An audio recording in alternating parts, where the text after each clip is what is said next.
We're very pleased to have Dr. George come and share with us his second lecture in the series entitled The Pattern of Truth. And please join me in welcoming him again today.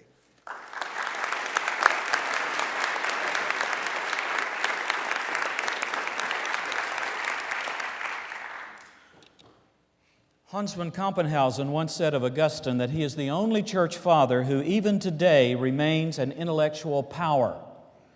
Some of us may want to argue for a few others being included on that list, perhaps Origen, Athanasius, Tertullian, Cyprian, the Cappadocians, to go no further. But the fact remains. St. Augustine's discussion of time and eternity continues to resonate, not only among theologians, but also among philosophers and postmodernist thinkers. Augustine is still a live quantity with whom we must come to terms. Why is this? Perhaps because, like we ourselves, Augustine lived in one of those fluid, ecotonic moments of history. You know that word, ecotone? That's a new word for me. I learned it a few weeks ago, and now I'm using it all the time. Ecotone. It comes from biology. An ecotone is a place where two distinct ecosystems come together, such as an estuary, where the Mississippi River flows into the Gulf of Mexico would be an example of that, where the stream of a river meets the pool of the ocean. An ecotone is a place that is inherently unstable, dangerous, fluid, changing all the time, but also generative, capacious, exploding with new possibilities. Now, to extrapolate from biology to history, to talk about an ecotonic moment of history, it is clear that Augustine lived in that kind of world, at a pivotal intersection of two historic epochs that continue to shape our world today. And it is increasingly clear that some 1,500 years later, so do we. Augustine's world witnessed the death throes of classical antiquity on the one hand and the birth pangs of the Middle Ages on the other. These are terms we historians throw around with great flourish: classical antiquity, Middle Ages. We know what they mean. But those who lived in the midst of times or eras like this saw things quite differently. It's not as though someone woke up suddenly one morning in, say, 850 or 1002 and exclaimed, I am a medieval man. No, this is a perspective that we place on these eras of history. Looking back, it seems to us that we can see something enormous was happening culturally and historically. And Augustine lived at that intersection of the dying of one culture and the slow and painful birthing of another. Rome was meant to be eternal. Roma aeterna. But on August the 24th, 410, Alaric the Visigoth sacked the city of Rome and left it in rubbles. His name itself connotes harshness and terror. Alaric the Visigoth. You would never name your son Alaric, would you? He was a figure no less terrifying to Augustine's world than Osama bin Laden is to ours. This was a shock to Augustine and to his world. The sack of Rome. In faraway Bethlehem, St. Jerome, that ascetic scholar who translated the Scriptures into Latin, at the very moment he heard about the sack of Rome, he was busy translating, working on his commentary on Ezekiel. And when he heard this news in Bethlehem, he put away his manuscripts and sat stupefied in silence for 3 days. Why did the Roman ideal, a worldview on which an entire culture had based its values and hopes, collapse with such sudden swiftness? Why had the gods abandoned Rome? How had eternity been so brutally ravaged by time? Indeed, quid est ergo tempus? What, therefore, is time? That was the question Augustine pursued. He had already explored this theme in the Confessions, particularly books 10 and 11.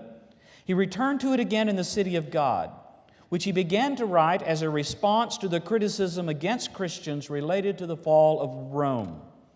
One of the arguments was that Rome had fallen because the Christians had abandoned the pagan gods.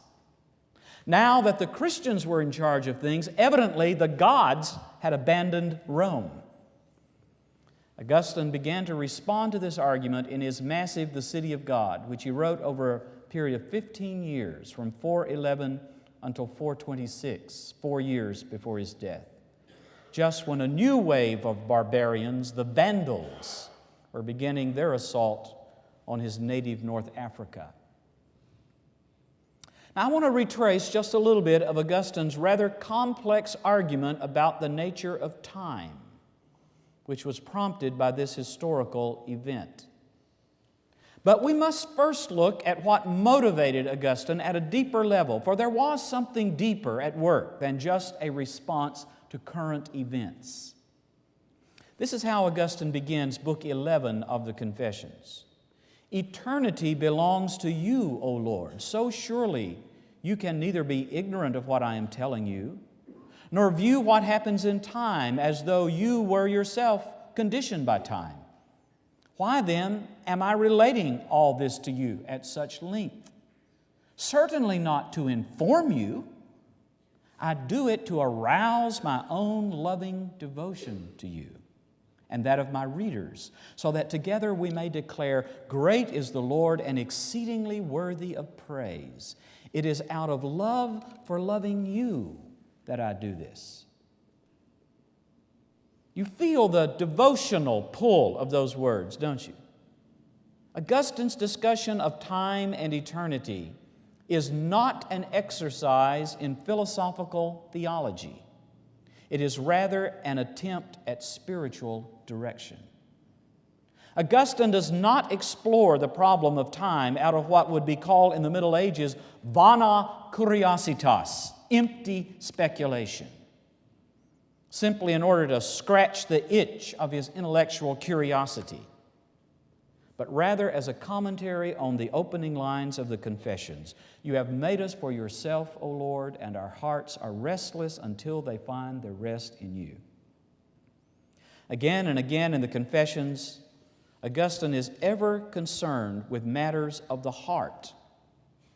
About those whose affections are set on things that are passing away, he says, their heart flutters about between the changes of past and future found in creative things, and an empty heart it remains.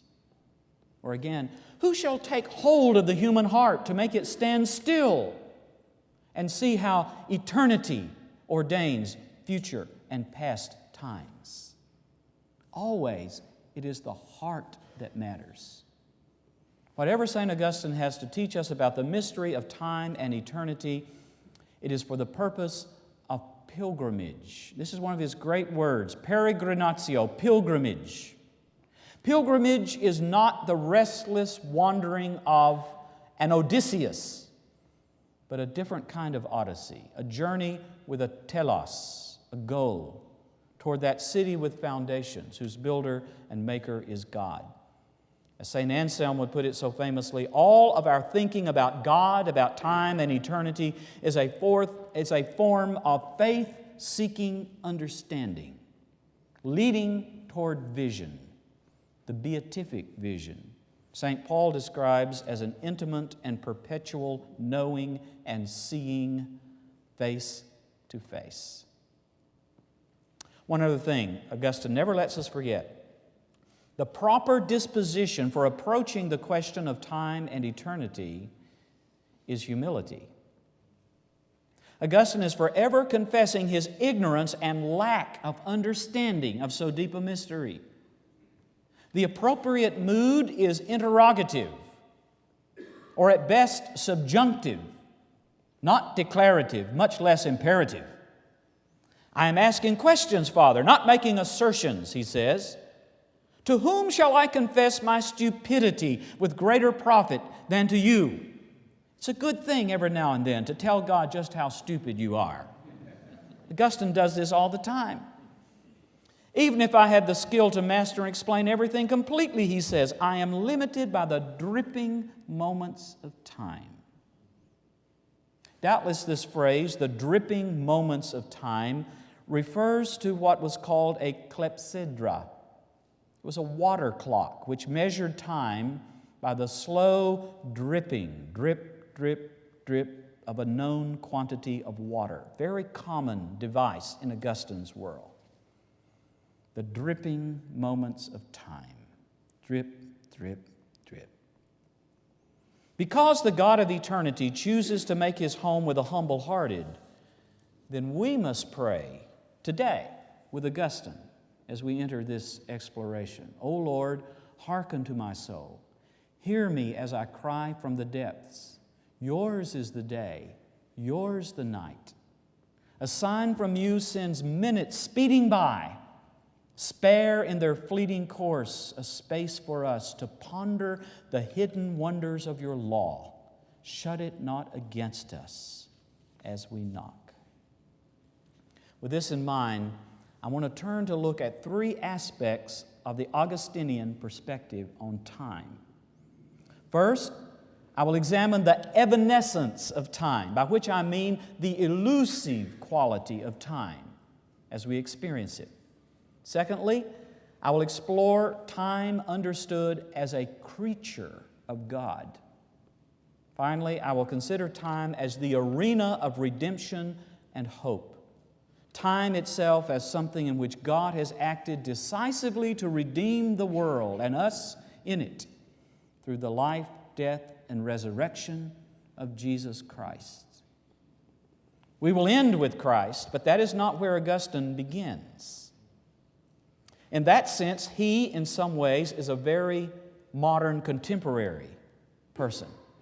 Nowhere, in fact, does Augustine seem more our contemporary than in his analysis of time as an elusive reality, a vanishing, ephemeral moment that has no permanence or stability.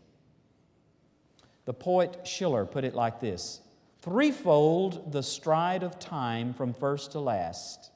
Loitering slow, the future creepeth. Era swift, the present sweepeth. And motionless forever stands the past. Augustine put it this way: so indeed we cannot truly say that time exists except insofar as it tends to non-being. Time is something elusive that slips the more swiftly through our fingers, the more we try to analyze it or even to measure it. The past no longer exists. It was once ours, but it is no longer. It's gone. We cannot recall it, reclaim it, reshape it, however much we may resent it, decry it, or lament it. It's gone forever. An example of what I call the indelibility of the past, the weight of a past that cannot be recovered, comes from Nietzsche in his Thus Spoke Zarathustra, in a chapter called, interestingly enough, On Redemption. He describes his famous concept of the will to power. For Nietzsche, this is the basis, the only basis, for courage and action on the part of the Übermensch, the Superman, the hero. Nietzsche says, powerless against that which has been done, the will is an angry spectator to all that is past. The will cannot will backwards, cannot break time and time's covetousness. That is the will's loneliest melancholy. The that which was is a stone he cannot move. This alone is what revenge is, the will's ill will against time. And it was. Nietzsche is a type of that modern person who is forever pursued by the fear of a closed door, a slammed door, the it was. The will can do many things, but the will cannot will backwards, he says. The past is gone forever. What about the future? Well, the future's not here now. Perhaps it will be tomorrow or this afternoon, but there's no guarantee of that. Moreover, once the future does arrive, if it ever does, it will suddenly no longer be the future, but the present. Then, without even stopping to have a cup of tea, it will slide imperceptibly into the past with fleeting alacrity, and so become a part of Nietzsche's immovable stone, the that which was, the closed door that is forever slammed on all of our hopes and dreams. And so the future, no less than the past, is unavailable to us. We cannot bring it within our grasp. This despite the fact that in California and perhaps other places, some people are willing to pay enormous sums of money to have their body medically frozen at death and stored away in some underground vault in hopes that medical science may one day be able to thaw it out and restore it to life. A whole industry called cryogenetics is based on this. Despite this, the future still hangs like a Damocles sword in midair, filled with fear and foreboding for all of us. Well, if the past is no longer, the future is not yet, may never be, surely we have the present, the now. This is the fundamental insight of existentialism in all of its various forms. The present is the arena of decision, of enjoyment, of self-expression. Do it now, buy it now, get it now. But Augustine is very shrewd at this point. He says, how do we quantify the present? How do we measure the duration of now? Well, we can talk, as we often do, about this present century we're living in, 21st century, but century's 100 years. Let's say it began in the year 2000. Already several years have passed. They're not present. And there's some 95 or so that remain yet to come. They're still in the future. They're not present, so what is present? Well, perhaps not a century, that's a long time. Let's just take 1 year, Augustine says. Maybe we can say this current year is present. We have this present year, but here we already are in the second month of this year. January is gone forever, for good or ill. And the remaining months, they're not here yet. They may never come. You see where Augustine is going? Take it down to the span of a single day, or a simple hour, or just one fleeting, solitary moment, a second, the smallest moment you can imagine. If it has any duration at all, it is divisible into past and future. And hence the present is reduced more and more and more to a vanishing point. Augustine says in Latin, nullum habet spatium. It has no space, no room. The present is forever crowded out by the past and the future, which push on it from either side to the point where there's no longer any room for it. This is very different from the Aristotelian view of time. For Aristotle, the now, the present, is a point on a line, a part of a continuum. For Augustine, the present is always fluid, wholly insecure. It is ecotonic, midway between the vanished past and the unknown future.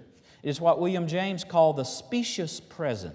There's a term in German for it, die zerbrochene Zeit, the crumbling time.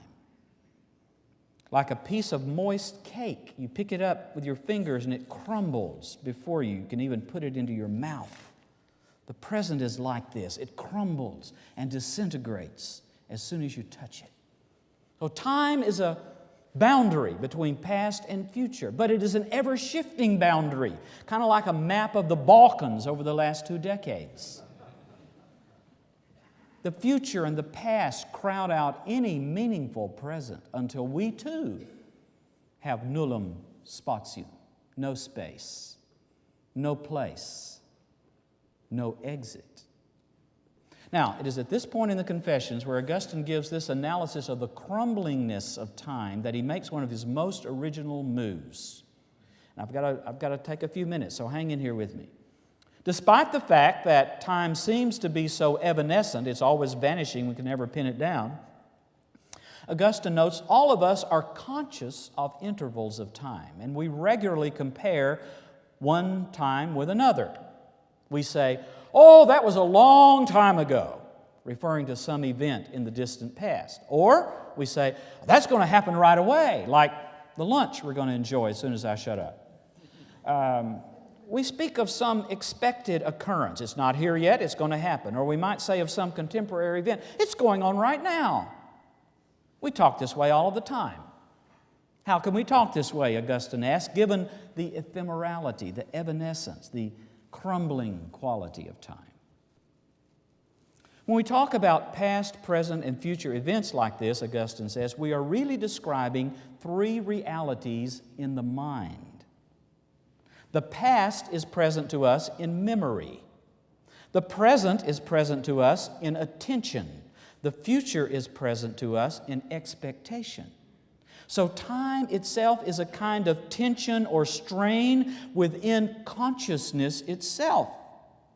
It is, I think Augustine invented this term, it is a distintio animi, a distinction of the mind or the soul. That is what time is.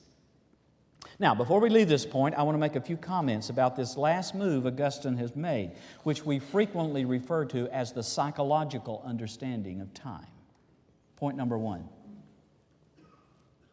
Augustine is not giving back here with one hand what he's just taken away with the other. By defining time as the distinction of the mind, Augustine is simply recognizing that time, at least in its fallenness, as you and I experience it in our fallen world, is the arena of disorder. It is the condition in which our soul is constantly pulled and stretched hither and yon in various directions, its moral integrity fractured by sin and death, its very existence threatened and called into question.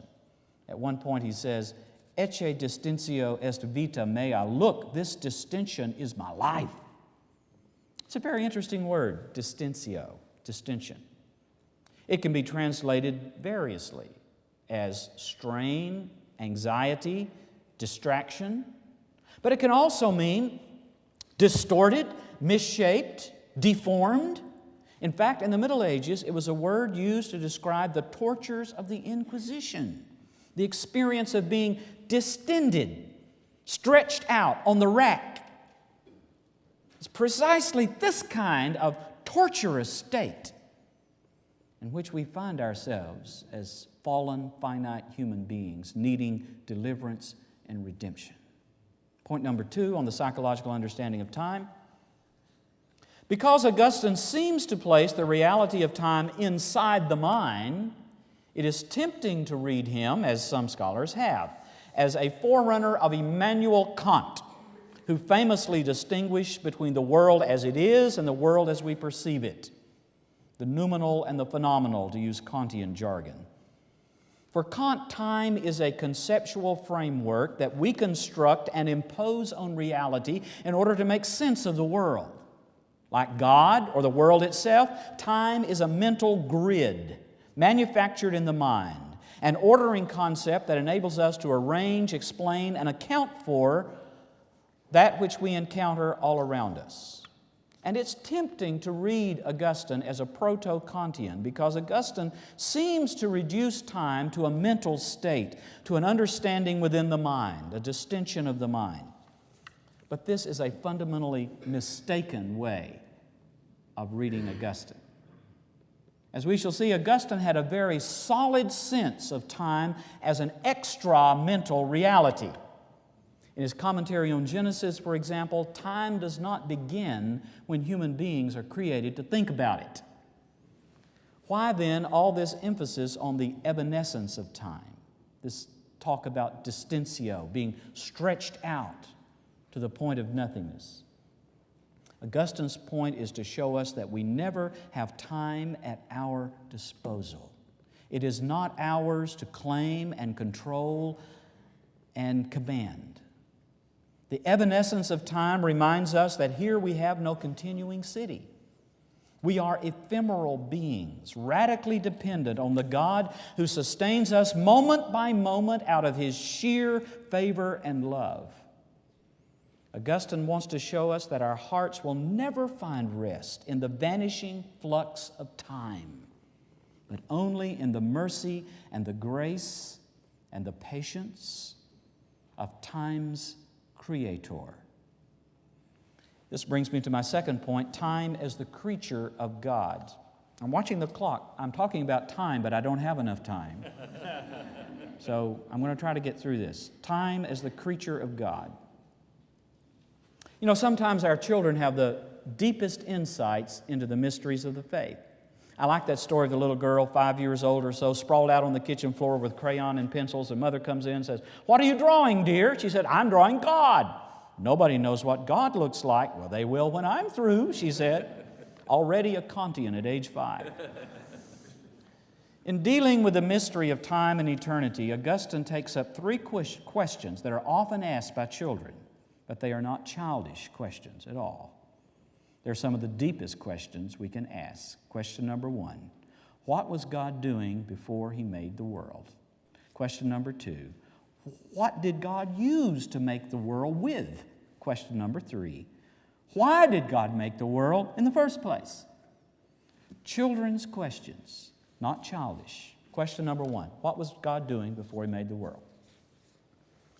There was, in fact, a stock answer to this question in the ancient world. There was a standard joke, in fact, which Augustine told and Calvin repeated. A joke has to be pretty good to last 1,000 years. The joke went like this. What was God doing before He made the world? Answer, He was busy creating hell for overly curious people like you. Still good today?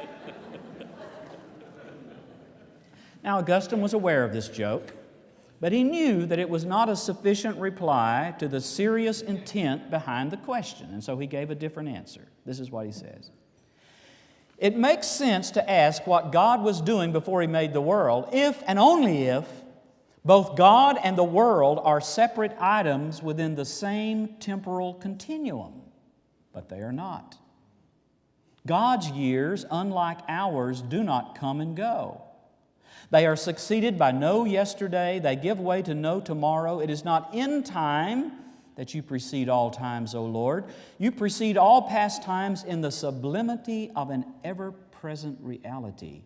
You have made all times and are before all times.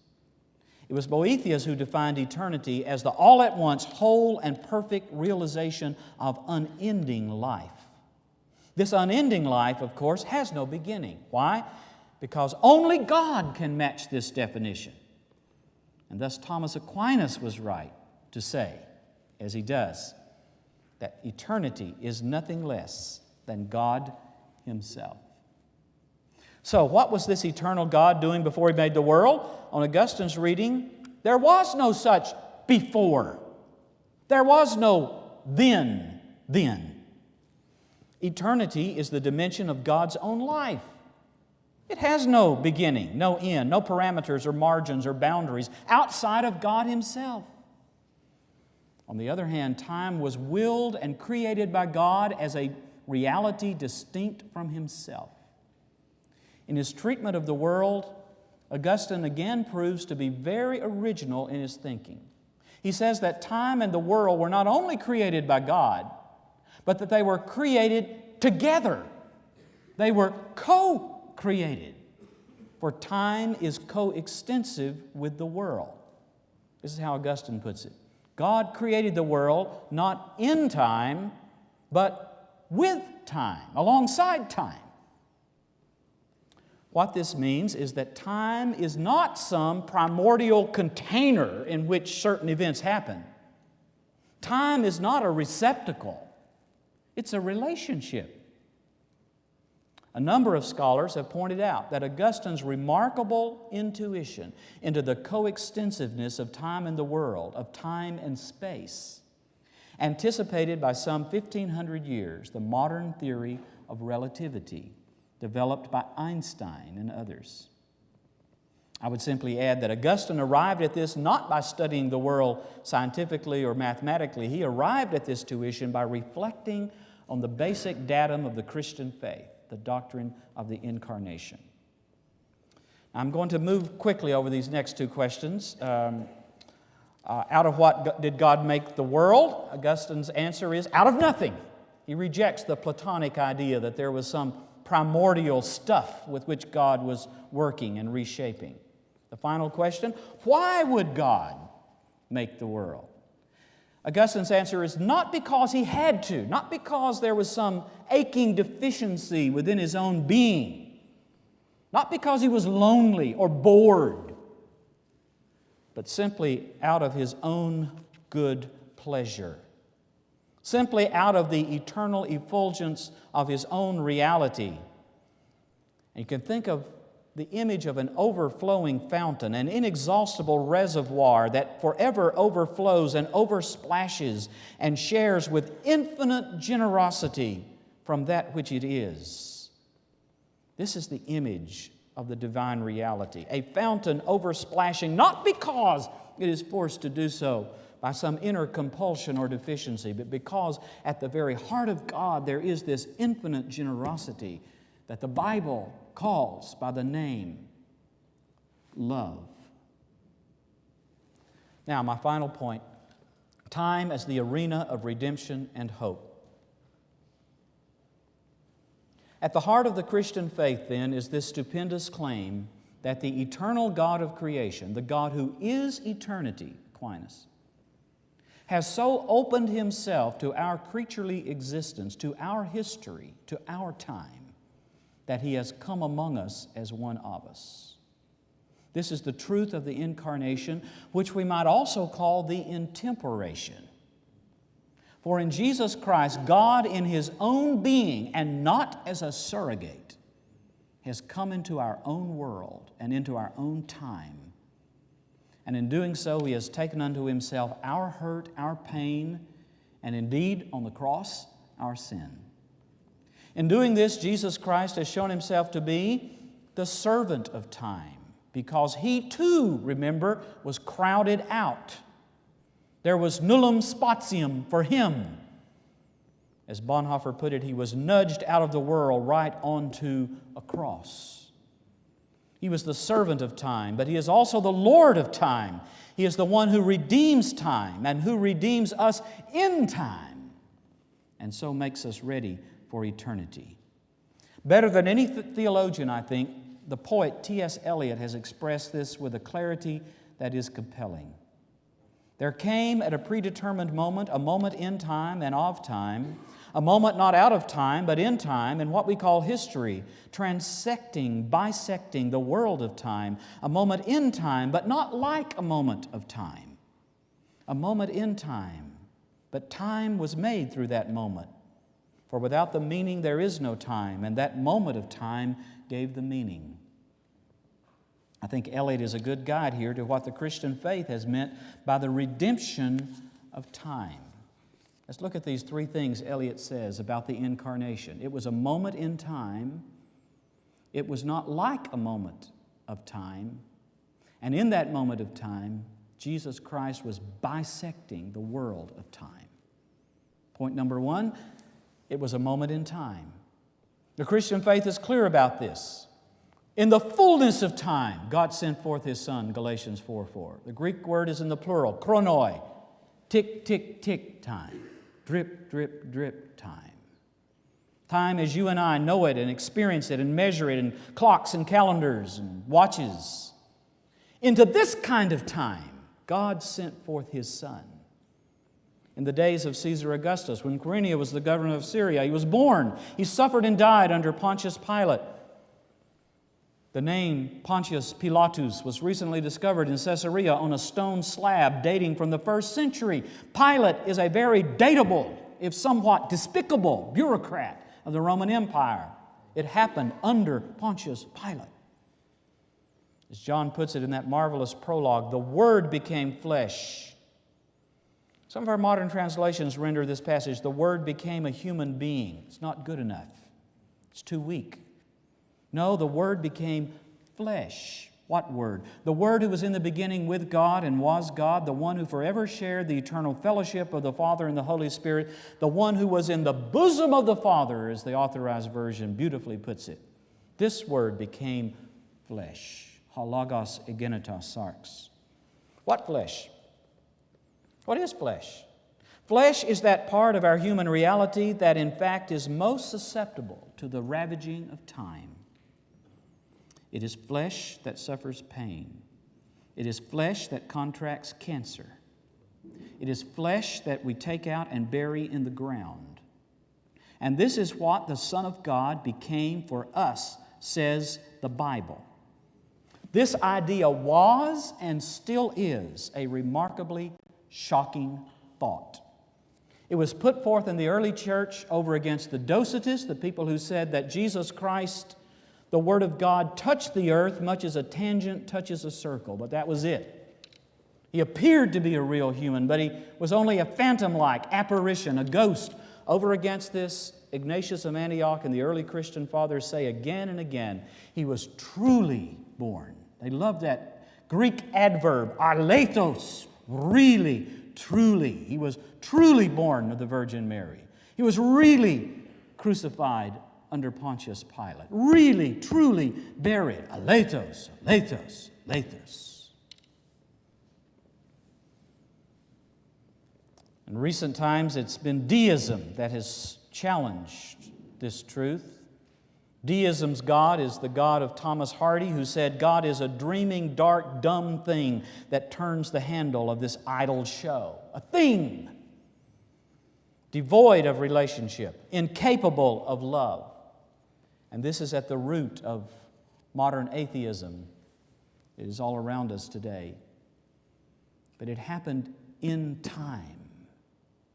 This has Christological and pastoral implications that are deep and irreducible. Point number 2, Eliot. It happened in time. It was a moment in time, a moment of time. And yet it was not like a moment in time. You've got to get this not likeness in mind. Not like.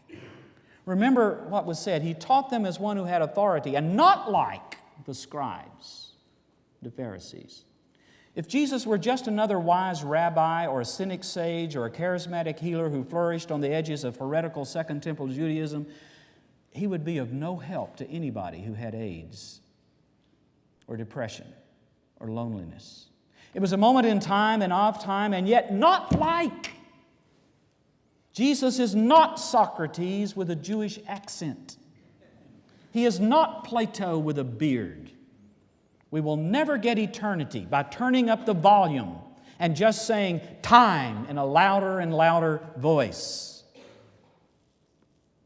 And so the Nicene Creed confesses that Jesus Christ is of the same essence as the Father, light of light, God of God, very God of very God, begotten, not made. And this is the one who for us time-bound and destined to die creatures, who nevertheless carry eternity about within our hearts, our restless hearts, came down from heaven. It happened in time. It was not like a moment in time, and it happened in such a way as what we call history was torn, bisected by that event. So significant was that event that we have subsequently divided all the time there is by it into AD and BC. Okay, you want to be cute? You say CE, BCE, it's still the same thing. It's the incarnation. It happened in time. It was not like a moment in time. And time itself was torn, bisected by this event. Now, how does this mean for how we should now live? Christians are those who live in time as the ones who belong to eternity. The Christian attitude toward time is neither panic nor indifference, but hope. The hope that radiates from a messy manger, a ruddy tree, and a tomb no longer filled. The life, death, and resurrection of Jesus Christ means that God takes time and has time for us. Because of this, we can see time not as a threat, but as a gift, a precious gift, created by God, willed by God, and given by God for us. Christians are those who know that time and this world do not terminate upon themselves. They are penultimate realities that can never satisfy the deepest longings of the human heart, the restlessness. And so we live in this world ambiguously as those who belong ultimately to another world. 1 Corinthians 7:29 through 31. Those who have wives, be as those you have not. Those who buy and sell as though you did not. Faith, hope, love. These three. But love is the greatest. Love is eternal. Love is the one thing we can experience in time that will remain in eternity. About 1,000 years after Augustine died, Dante presented a compelling vision of this love. This is what he says in the closing lines of the Paradiso. Like a geometer who sets himself to square the circle and is unable to think of the formula he needs to solve the problem, so was I faced with this new vision. I wanted to see how the image would fit the circle, how it could be that was where it was. It was not a flight for my wings, except that my mind was struck in a flash, in which what it desired came to it. At this point of high imagination, all failed, but already my desire and my will are being turned like a wheel all at once by the love which moves the sun and the other stars. It is this vision of the cosmic Christ who leads us in this cosmic odyssey by the love that was written in bloody garments at Calvary, the love shed abroad in our hearts by the Holy Spirit. It is the same love which moves the sun and other stars. Thank you very much.